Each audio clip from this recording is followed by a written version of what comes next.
I fantasize a lot about dying. Will I get hit by a truck or get diagnosed with cancer? And who will be there at the end?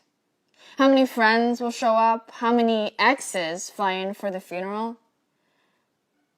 But recently I've been imagining myself dead. Hands splayed out with a bullet in my chest, I imagine the police arresting me for wearing black. Government making me disappear for writing this poem. Or saying, fuck detention camps. My father on state TV apologizing on my behalf. 對唔住, he would say, bowing at a 90-degree angle. 我個女知錯㗎啦. I imagine being at the border trying to return to Hong Kong and being told the city no longer exists. Oh, I would say. So I'm dead. I wanted to write a beautiful poem, but another student has died.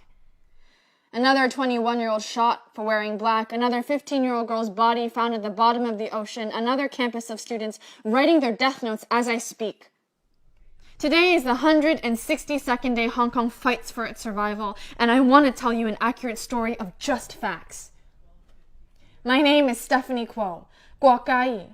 I was born in 1995 in British colonial Hong Kong, and most of my life has been a ticking time bomb of censorship and surveillance, autocracy and propaganda. Today is the 162nd day my people have been taking to the streets. And from ages 11 to 83, over 4,500 have been arrested, 3,000 injured, over 14 live rounds, 1,000 beanbag rounds, 1,000 sponge rounds, 5,000 rubber bullets, and 9,500 canisters of tear gas have been fired, and over 6.5 million citizens exposed. My people have been burned and beaten, attacked and abused, assaulted, raped, shot, threatened, taunted, drowned, and killed. I have watched countless videos of cracked skulls and broken bones, taunted citizens and last breaths, innocent screams from children on the street.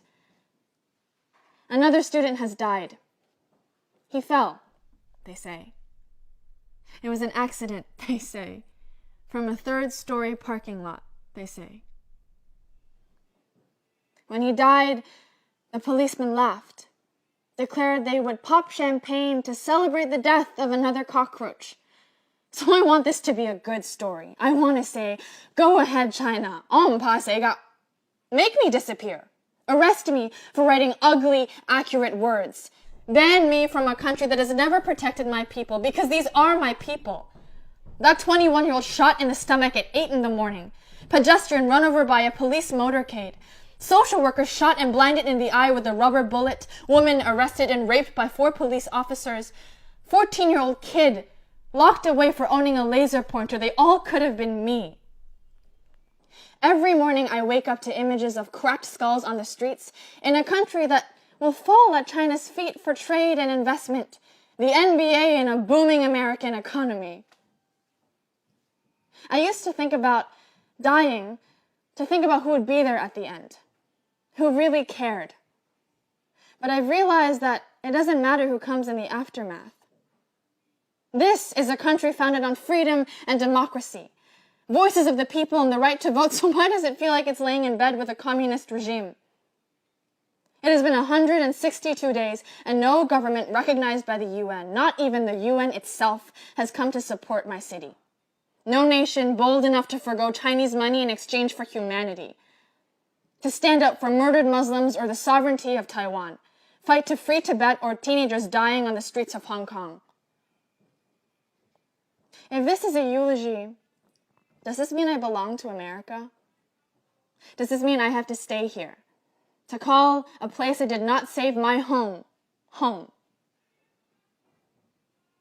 My father sits alone in our apartment in Hong Kong. He sends me videos of the violence, articles of attacks. He says he's excited for me to come home this winter.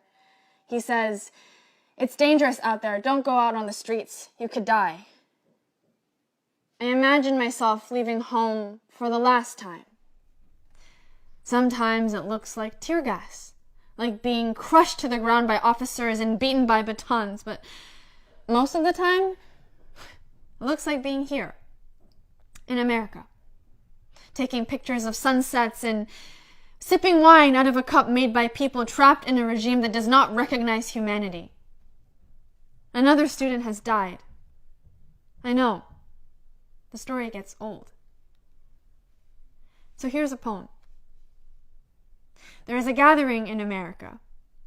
It is large, it is loud, it is very festive.